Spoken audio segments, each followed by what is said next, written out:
Olá pessoal, tudo bem com vocês? Vamos a mais uma aula de educação musical e hoje, seguindo o nosso guia de estudos, nós vamos entrar no educador Willems, que faz parte da avaliação de 18 pontos, inclusive. O Willems, ele tem dois aspectos importantes na proposta dele. Seria o teórico, onde vai englobar os elementos fundamentais da audição e da natureza humana, som e natureza. E também o prático, que seria o material didático.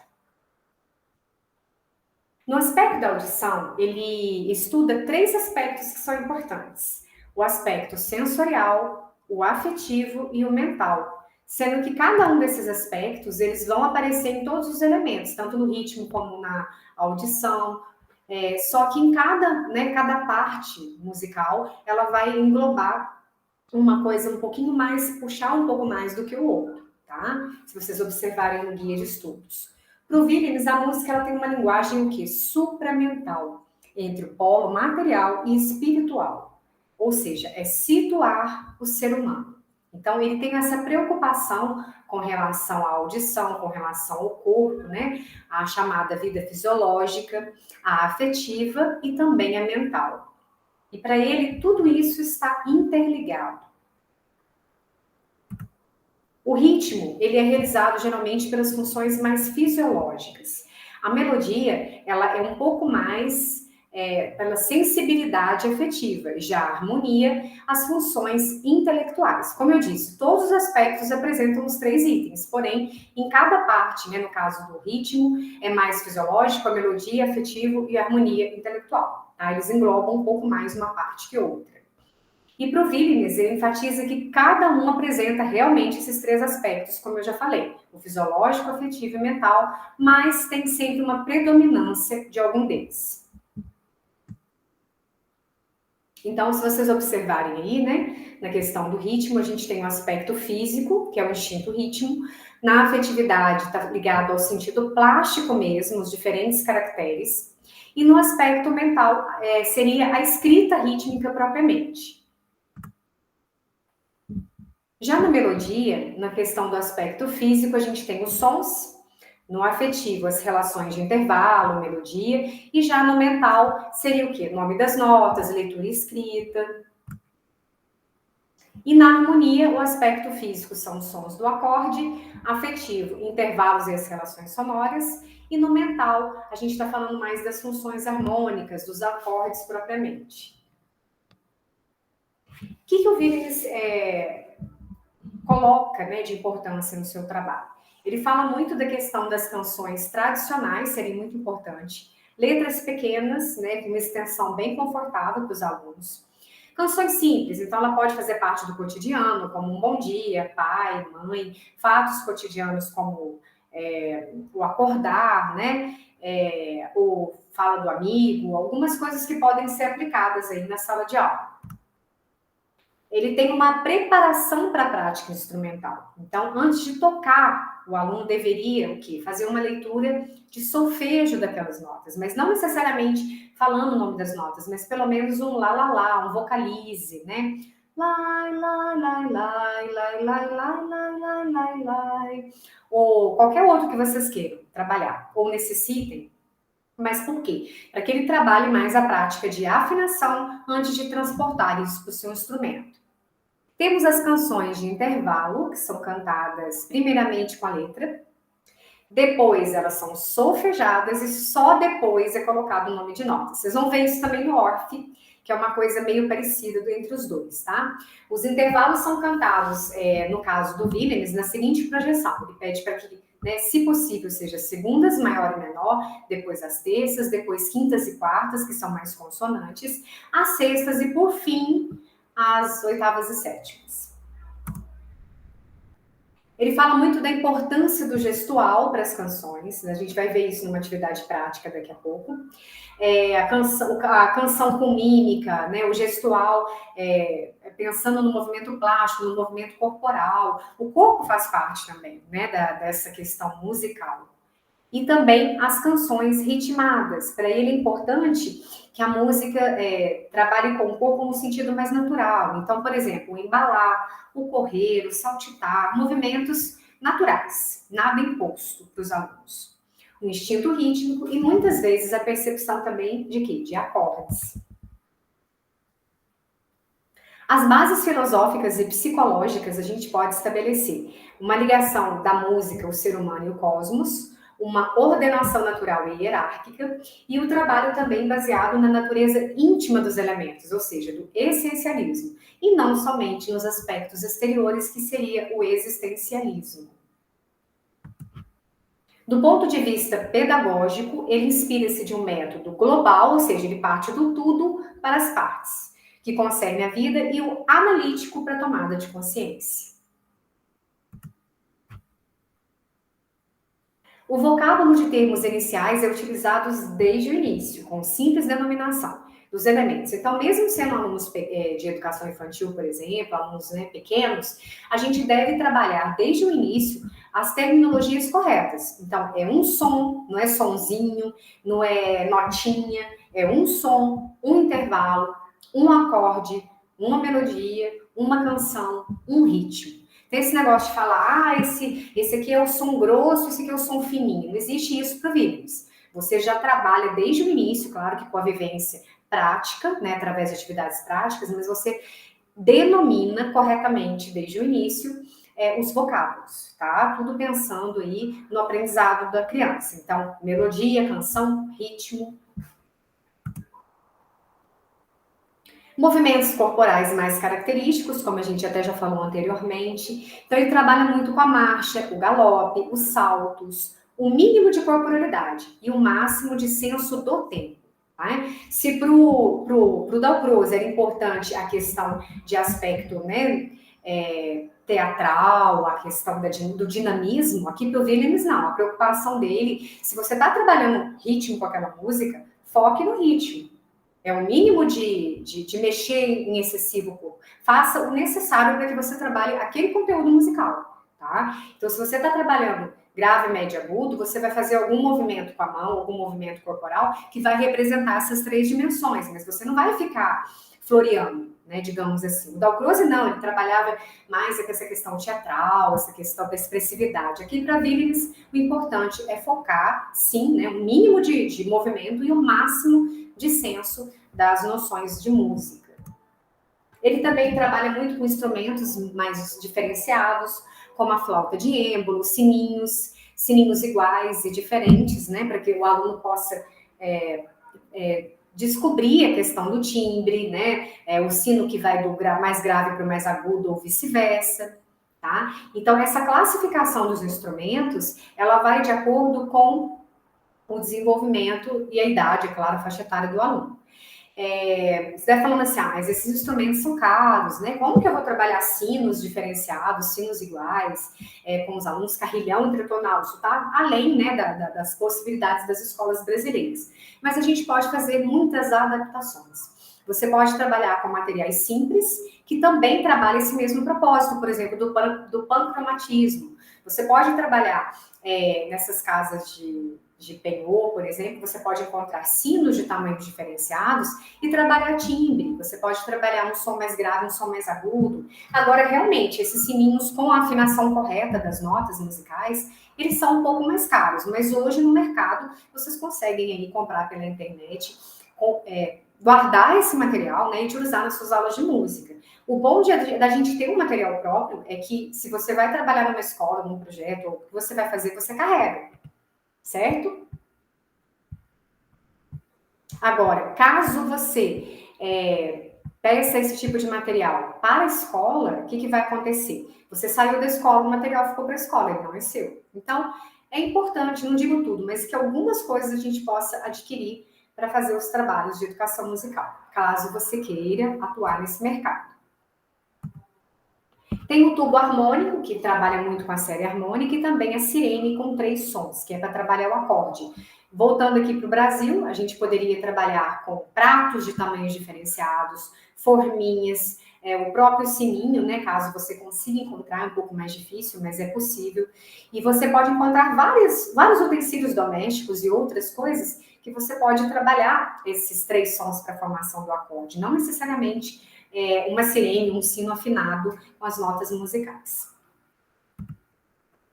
são as ordens das notas na pauta? Isso é importante a gente pensar.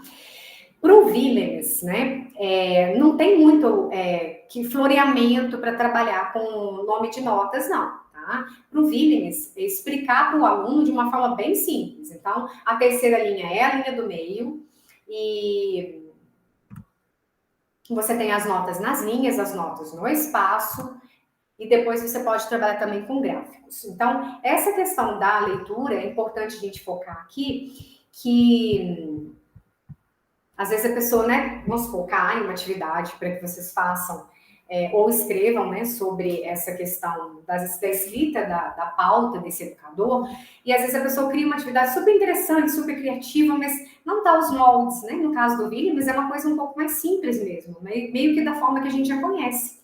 A terceira linha, a linha do meio, tem as notas nas linhas, as notas no espaço. Se você olhar no guia, né, tem muito mais continuações. Aqui eu fiz um resumo. Mas é exatamente isso. Não tem essa coisa, eu vou ensinar as notas dentro de um poema, dorme a cidade, é dó. Não existe isso para ele. Você vai diretamente na pauta, fala das linhas, das notas do espaço, depois vem as notas suplementares superiores e inferiores, e assim sucessivamente, tá? Os gráficos têm sons longos e curtos de proporção bem simétrica, não tem também muito o que discutir, é simplesmente som longo e curto. Vocês percebam que ele é bem direto, né? E com os termos curto e longo, você pode trabalhar a vogal lá, lá, ou outro da sua preferência. Contar dois, no traço maior, por exemplo. O importante é que o aluno, não importa se você vai cantar ou se você vai contar, mas que ele perceba essa proporção de dobro metade. A gente viu lá no Kodali que ele trabalha isso com imagem, lembra? Então, você tem um jacaré grande, metade daquele desenho impresso representaria metade daquela figura musical. Aqui não. Aqui a gente vai fazer vocalizes, né? A gente vai falar um pouco dessa proporção. Tem a dupla, que é o valor de 2 curtos, a tripla, que seria o valor de 3 curtos, e assim sucessivamente. E tem também os exercícios de reconhecimento auditivo. O que é isso? Você pode utilizar diferentes objetos e ou instrumentos para trabalhar uma sequência de sons com os alunos. Então, a gente vai às atividades práticas, né? O que quer dizer esse reconhecimento auditivo? Eu vou até voltar essa página aqui. A gente poderia passar para a linguagem de hoje como um jogo da imitação. Nós temos no Brasil, a maior representante do Willems no Brasil, felizmente ainda viva, é Carmen Maria Mente Rocha. Se você quiser especializar em Willems, faça um curso com ela.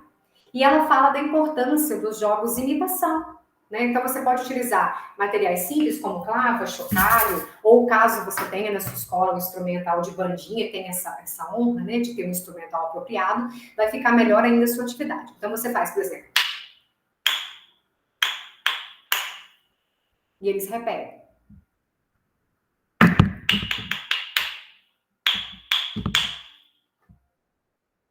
Caso você não tenha nenhuma clava, você não fez nada, está começando a turma do zero, bata na carteira, bata na mesa. Tá, tá, tá, tá, tá, tá, tá, tá, tá. E aí eles vão repetir, entenderam? Então, não tem instrumento, não é desculpa para que a gente faça uma boa aula, ok? Então, a instrumentação também é muito importante, mas ela não é o principal, não. O principal são os conteúdos musicais e a forma que eles são aplicados. Então, eu vou falar um pouquinho, né? Eu vou falar da importância de... Embora, gente, o Willems, ele não... como é que eu vou dizer? Ele não coloca, né, a importância de utilizar recursos extramusicais. Aliás, ele não gosta, igual eu falei para vocês. Para ele, uma terminologia própria, é som longo e curto, não tem esse negócio de ficar inventando nominho, linha na pauta, tá? Mas a Carmen Mente Rocha, ela adaptou, é claro, né, algumas das atividades do Willems para a realidade brasileira, tá? Então, não confundam a forma de trabalho dela com o Willems. É claro que ela é uma seguidora dele, mas ela faz uma A adaptação, se você gostar, né, do que a gente vai falar aqui, eu vou deixar o link na descrição para vocês no PDF dessa aula, e vocês vão ter acesso a várias aulas dela no YouTube. Eu coloquei uma, mas na verdade você vai puxar outras também semelhantes, que vai desde a educação infantil para 2 e 3 anos até a adolescência, de 10 a 12 anos, ok? Então vamos lá. Ela fala muito da importância de você utilizar materiais simples que você tem aí. Então vamos à história do Palhaço e a Bailarina Solidão, adaptada de Nana Lacerda. Era uma vez um palhaço muito sapeca, mas com a queima do circo, ele acabou ficando sozinho. E todos estavam abandonando aquele circo. Mas o palhaço Solidão não queria. E ele continuou ali, naquele circo. Mas quando ele desceu a escada, ele percebeu que lá havia uma bailarina. Sim, uma bailarina. E essa bailarina estava sentada na escada, triste sozinha. E ele a apelidou de Bailarina Solidão.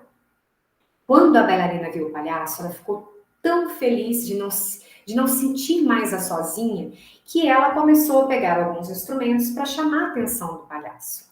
E ela tocou flauta, e ela dançou, e ela criou uma canção só para ele, mas nada fazia o palhaço se voltar para a amizade dela. E foi então que, ao ter várias e várias tentativas, ela pensou. Ela vivia na sua caixinha de música. Então, ela abriu a sua caixinha e quando o palhaço veio, ele caiu dentro da caixinha e a bailarina tampou a caixinha musical. E a bailarina Solidão virou uma bailarina que sonha, uma bailarina que dança. E passou a correr sobre o vilarejo e não ficou mais sentada sozinha naquela escada. E o palhaço ficou na caixinha de música, à espera de uma criança que poderia abrir a caixinha e retirar ele de lá.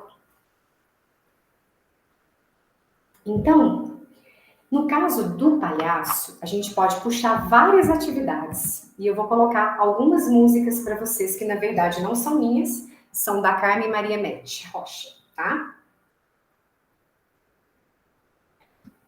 Saiu o palhacinho na rua a tocar, pegou a sua clava e começou logo a tocar.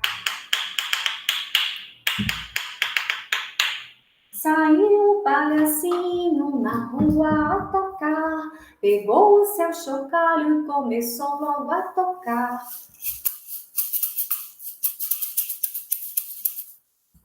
Eu vou colocar a canção original, que ela fala o nome, lógico, de outros instrumentos, geralmente são instrumentos de bandinha, tá? Mas eu tô colocando aqui, na realidade, nossa, pensa numa turma que nem instrumento musical tem, certo? Então, vamos lá. A canção Saiu o Palhacinho.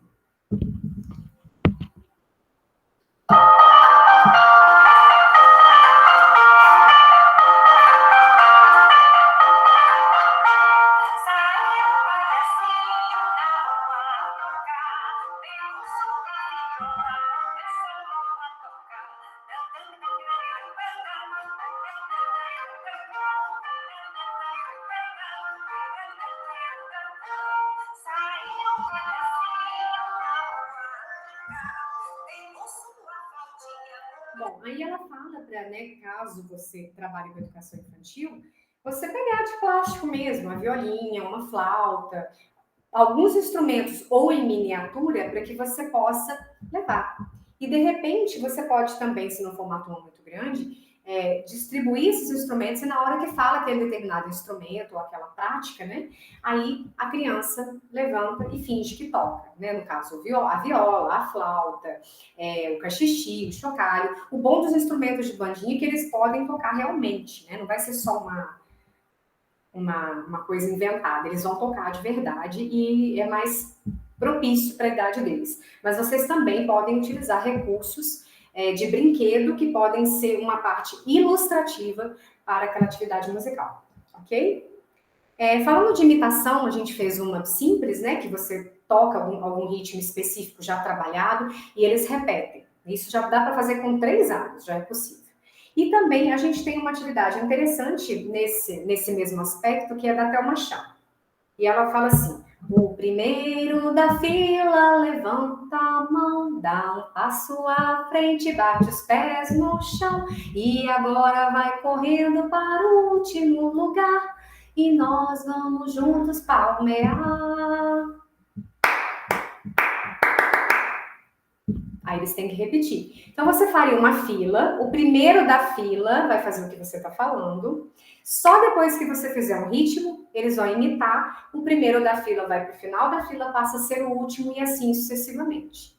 Tá? Mas é importante os alunos entenderem o propósito e anteriormente você explicar a diferença entre fazer junto e fazer depois. Eu sempre falo para eles que é o eco.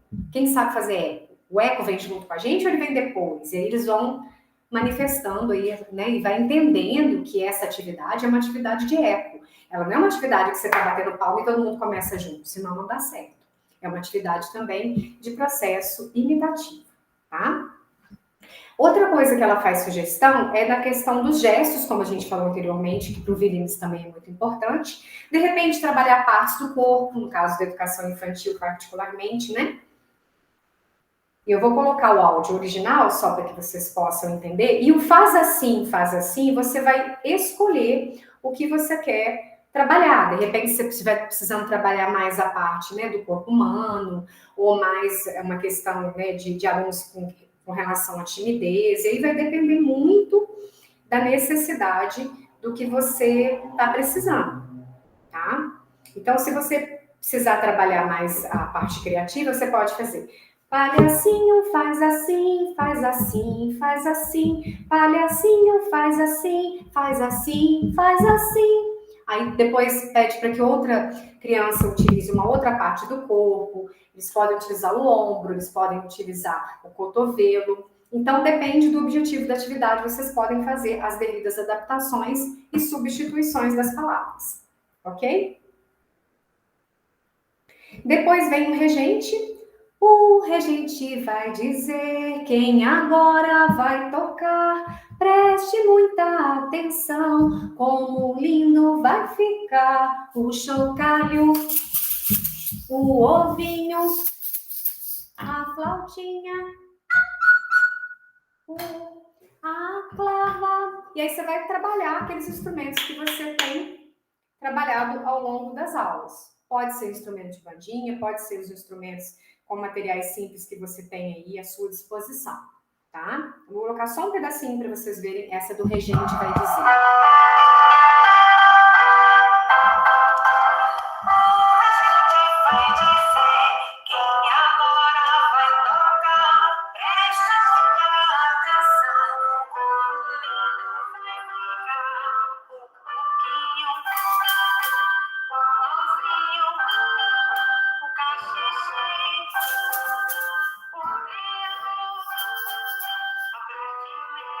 Bom, aqui eu coloquei os que eu tenho, né? Ela colocou platinela, triângulo, os instrumentos de bandinha. Você pode também colocar esses desenhos desses instrumentos ao chão, para que depois eles falem quais instrumentos são. Ou você pode colocar na tela, num quadro, né? Para que você possa seguir a regência, se for 2 anos, né? Que são menores, ou 3 anos. Se for a partir de 4 anos, eles conseguem fazer sem precisar ficar mostrando qual é o instrumento. Claro que numa aula anterior você já trabalhou também essas nomenclaturas, e assim sucessivamente, tá? Então, o que eu queria deixar aí é só um pouquinho da prática Williams para vocês, e dizer também que vai ser postado um livro de solfejo, que é esse aqui, do Edgar Williams mesmo, que é o curso elementar, tá, pessoal? Caso, né, vocês tenham curiosidade, vai ter esse aqui também em PDF. Vocês vão perceber que a maioria dos exercícios eles não tem clava, é uma leitura meio relativa, tem parte de exercícios rítmicos, enfim, é a parte prática mesmo do autor para que vocês possam, ao menos, conhecer, ok? Um abraço e até a próxima!